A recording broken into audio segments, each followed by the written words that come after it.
I wish that we had an actual safety net. It's a bit of a misnomer, really, that this bill is even entitled more support in the safety net, because there's more holes in that net than there is net. And it doesn't have to be that way, and we could be making a different decision today. We could be choosing to actually end poverty in what is a very wealthy nation by comparison globally. Now, that's the sort of government that I thought people voted in, and I think that's the sort of government that people want. So why are we not having that debate today? Why are we once again seeing the bare minimum of an improvement from this government, who talked a really big game and people signed up for that game? And once again, it's just an inadequate response to the scale of the problem. This is becoming like a broken record. We see it with disability funding. We see it with funding for frontline services for domestic, family and sexual violence. We see it on childcare. There's not enough being done to address the need in the community. And why not? Who said it was okay for a government to let down its citizens? Nobody voted for that. And people can't believe that there's 1 in 6 children living in poverty in this country. I can't believe that. And I can't believe that any government, no matter what colour they are, might let that stand and might instead choose to fund property investors with $165 billion over 10 years in capital gains and negative gearing perks. Perks for people that don't need the help to accumulate more and more homes, as if a house was an investment rather than a human right. That's the decision this government has taken. $11 billion a year for big coal and gas companies, for cheap, accelerated depreciation and cheap diesel, tax write-offs for big coal and gas on the public purse.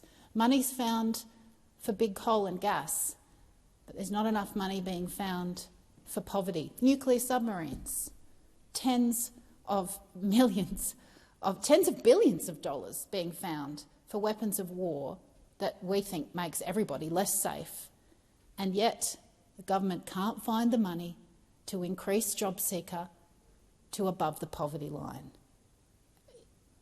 I'm absolutely astonished that this is the situation that we're in, and I'm really deeply disappointed that this government can't find the money to do what's right to help people when they're finding the money for those other things that aren't helping anybody, that are making us less safe, that are cooking the planet, and that are making the housing crisis worse. What a deeply disappointing insight into the priorities of this government. Now, the bill increases the maximum rates of Commonwealth rent assistance by 10%. That's $1.30 a day. Now, every renter I speak to tells me that their rent has gone up by more than the average of $40 a week. And that is the national average that it's gone up. In some places in my hometown, it's far worse. Our national average increase is 8.5%. And depending on what suburb you're in Meanjin or Brisbane, as it's also known, you might be up to 12% of a rent increase. And yet this government is giving you $1.30 a day. I'm sorry, but that is just an insult. I'm sure it will be welcome because, yes, it will help, but it won't touch the sides of the rental increase that people are facing. And so it just shows an absolute lack of understanding of the scale of the problem. How can you see those figures, know what the need is, and still choose to not meet that need? I genuinely don't understand. Same thing with the increase in the payment rate for recipients who've got an assessed partial capacity to work up to 14 hours a week. You're helping folk there, but you're helping 0.5% of people on JobSeeker. What about the other 99.5%? Who deserve to live above the poverty line in what is a very wealthy nation? And likewise, the change to carers payment that evens out the work you can do, that's great, but you're not increasing the hours that people can work. It's fine to even that out over a month rather than looking at it on a weekly basis, but why not actually increase that amount so where people are able to work, they're not penalised for doing so? This is a woefully inadequate bill from the government, and these changes will not make a dent in the poverty crisis or the cost of living crisis that we're in.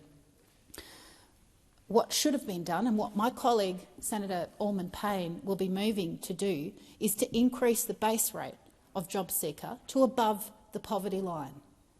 And we'll vote on that. And I'm just flagging that my heart will likely be broken by where people will vote on that. But I urge people to really reconsider their party's position and to vote to support lifting job seeker payments to above the poverty line. Why is it only the Greens that are asking for that? Authorised by Elle Waters, Australian Greens, Canberra.